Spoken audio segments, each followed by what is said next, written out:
আসসালামু আলাইকুম এভরিওয়ান। আজকে আমি পাঁচমিশালি মাছ দিয়ে পাঁচমিশালি সবজি রান্না করব।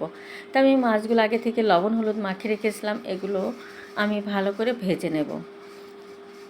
তা আমার মাছগুলো ভাজা হয়ে গেছে, এগুলো উঠে নিয়ে প্যানে পরিমাণ মতো তেল দিয়ে দিয়েছি, আর দিয়েছি সরিষা পেঁয়াজ রসুন আদা একসঙ্গে বেটে নিয়েছিলাম সেটা, স্বাদ মতো লবণ, হাফ চামচ হলুদের গুঁড়া, 1 চামচ ধনিয়া গুঁড়া, 1 চামচ জিরার গুঁড়া, 1 চামচ কাঁচামরিচের গুঁড়া দিয়ে মশলাটা আমি খুব ভালো করে কষিয়ে নেব সামান্য পানি দিয়ে।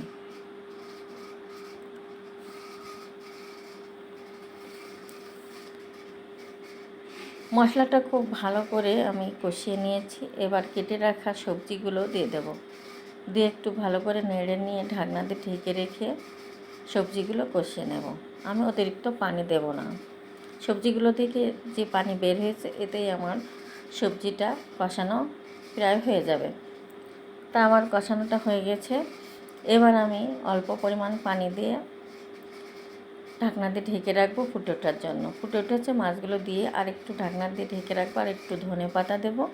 ধনিয়া পাতা দিয়ে ঢাকনা দিয়ে ঢেকে রেখে রান্নাটা করে নেব। তা আমার রান্নাটা হয়ে গেছে। তা কার কার এই সবজি দিয়ে পাঁচমিশালি মাছ ভালো লাগে অবশ্যই কমেন্টস করে জানাবেন। আল্লাহ হাফেজ।